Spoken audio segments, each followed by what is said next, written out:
BJP ने तय किया है कि वह सरकारी आवास का मॉडल बनाकर विधानसभा क्षेत्रों में घुमाएगी कि अरविंद केजरीवाल किस तरह के शीश महल में रहते थे।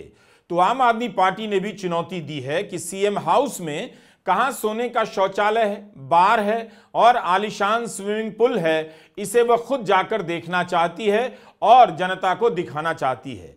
इसके साथ साथ प्रधानमंत्री मोदी का सरकारी आवास भी वह मुआयना करना चाहती है, जिसे लेकर संजय सिंह और सौरभ भारद्वाज ने 8 जनवरी को एक प्रेस कॉन्फ्रेंस की और दावा किया कि प्रधानमंत्री मोदी के पास 6700 जूते हैं, 5000 सूट हैं, 10 लाख की कलम है, 3000 करोड़ की कालीन है, 2700 करोड़ की लागत से पीएम का बंगला बना है। हमारा सवाल आम आदमी पार्टी से भी है कि प्रधानमंत्री के पास जूते कितने हैं, सूट कितने हैं, यह गिनती उसे कहां से प्राप्त हुई है। देश के प्रधानमंत्री जिन्होंने बड़े बड़े फैशन डिजाइनर्स को फेल कर दिया है, उनका राजमहल देखने भी चलेंगे।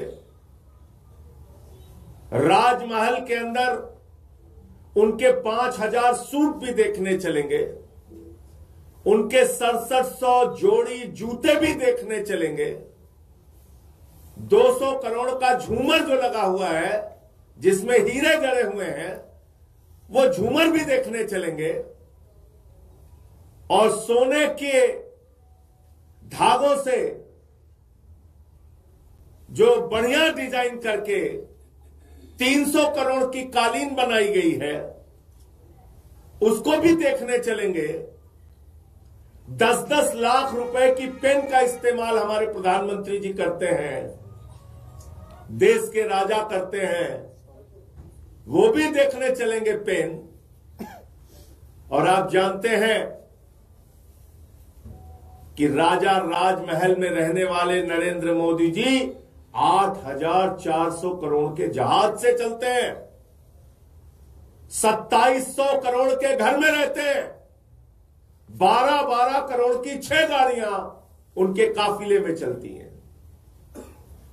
तो वो भी देखने चलेंगे। आज आदमी पार्टी को यह सब जानकारी कौन दे रहा है, यही सवाल बीजेपी से भी है। दिल्ली में सीएजी की रिपोर्ट आधिकारिक तौर पर जारी नहीं हुई है, लीक की गई है। 6 जनवरी को संबित पात्रा एक प्रेस कॉन्फ्रेंस करते हैं, अपने हाथ में सीएजी की रिपोर्ट लिए हुए हैं और इस रिपोर्ट के सहारे लहरा लहरा कर दावा कर रहे हैं।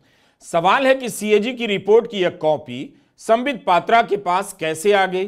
क्या सीएजी अपनी रिपोर्ट बीजेपी को भी सप्लाई करती है? कई अखबारों ने अपनी वेबसाइट पर सीएजी की रिपोर्ट के लीक होने की बात लिखी है। पत्रकारों को लीक हो गई, आप समझ सकते हैं, लेकिन क्या सीएजी की रिपोर्ट बीजेपी को भी लीक होने लगी है?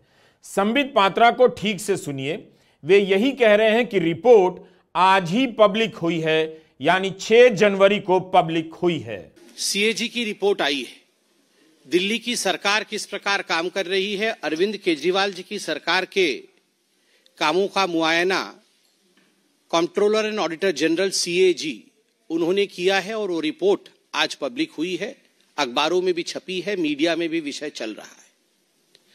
और याद रखिए, जब मैं सीएजी का रिपोर्ट कहता हूं तो उन दिनों को याद करिए, 2012-13, उस समय यही अरविंद केजरीवाल जी थे जो रोज शाम को सीएजी का रिपोर्ट लेकर बैठते थे और इस पर प्रेस कॉन्फ्रेंस करके सीएजी के रिपोर्ट पर ही इनकी पहली सरकार शीला दीक्षित के खिलाफ, कांग्रेस पार्टी के खिलाफ दिल्ली में बनी थी। तो स्वाभाविक रूप से सीएजी कितना महत्वपूर्ण है और उसके रिपोर्ट का क्या महत्व है, वो अरविंद केजरीवाल जी समझते होंगे, ऐसा मेरा मानना है। सबसे पहले तो अनेकों विषयों पर सीएजी ने फोकस किया है, मगर सबसे महत्वपूर्ण विषय शीश महल है, उनका खुद का घर है। जो लोग कहते थे कुछ नहीं लेंगे, सरकारी बंगला नहीं लेंगे, घर नहीं लेंगे, गाड़ी नहीं लेंगे, किस प्रकार से दोनों हाथों से उन्होंने बटोरा है, किस प्रकार से करप्शन किया है, उसका काला चिट्ठा सीएजी के रिपोर्ट में आता है। इस वेबसाइट पर आप भी देखिए, तमाम रिपोर्ट मिल जाएगी। दिल्ली से जुड़ी आखिरी रिपोर्ट जुलाई 2022 की है। सबसे नई रिपोर्ट हिमाचल प्रदेश, उत्तर प्रदेश, मध्य प्रदेश, महाराष्ट्र से जुड़ी हुई है। आखिरी रिपोर्ट 21 दिसंबर को आई है। 5 जनवरी के दिन या 4 जनवरी के दिन सीएजी की कोई रिपोर्ट पब्लिक नहीं हुई है। कम से कम सीएजी की वेबसाइट से यह पता चलता है।